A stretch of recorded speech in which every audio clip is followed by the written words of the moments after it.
Baik, perkenalkan nama saya Priska Julvia Zinata dengan dari SPMM 2019 dengan NIM 419331101, mata kuliah praktikum SPSS dengan dosen pengampu Bapak Profesor Dr. Saad Saragi MPD dan asisten laboratorium Bang Dicak Barwayudi dan Kak Febrian Setika Eka Suci.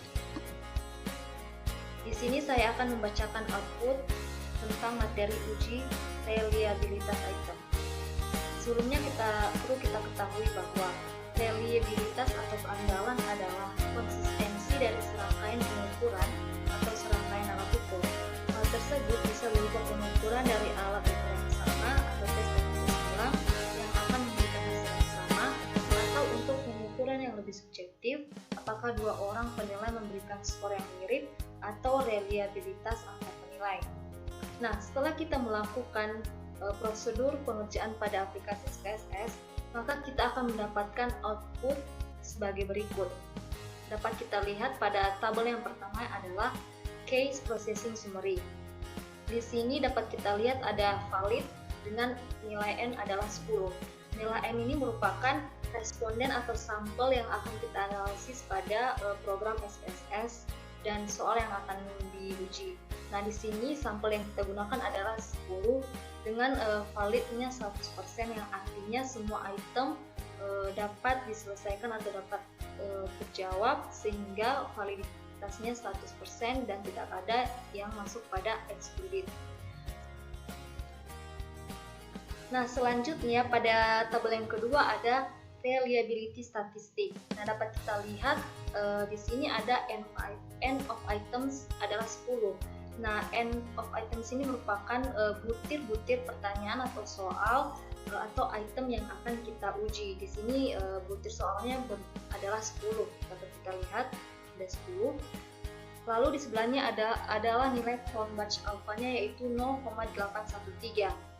Nah, setelah kita mendapatkan hasil Cronbach alpha-nya adalah 0,813, dapat kita ketahui sebelumnya bahwa jika nilai Cronbach alpha-nya itu lebih besar dari 0,60, maka data tersebut dapat dikatakan reliable. Sebaliknya, jika nilai Cronbach alpha-nya itu lebih kecil dari 0,60, maka suatu data itu tidak dapat dikatakan reliable.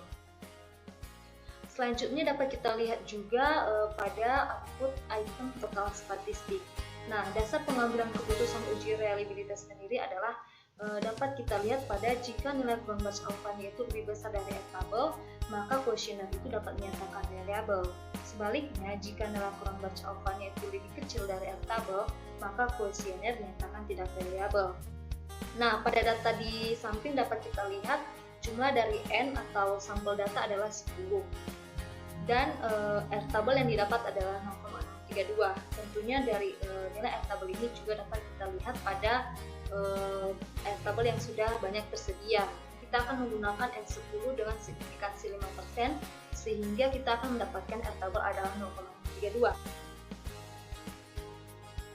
Nah, dengan nilai Cronbach alpha-nya 0,813, maka dapat kita simpulkan bahwa Cronbach alpha lebih besar dari F-table, maka kuesioner nyatakan reliable.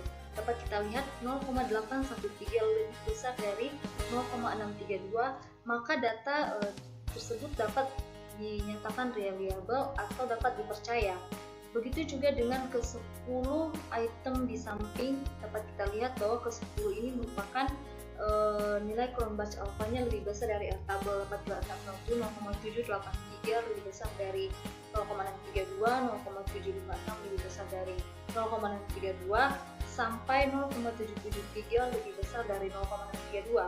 Maka dapat kita simpulkan data di samping dari 10 data di samping dapat dinyatakan reliable, konsisten, atau dapat dipercaya sebagai alat pengukur data pada soal yang diajukan. Baik, mungkin itu saja yang dapat saya sampaikan tentang pembacaan output pada uji reliabilitas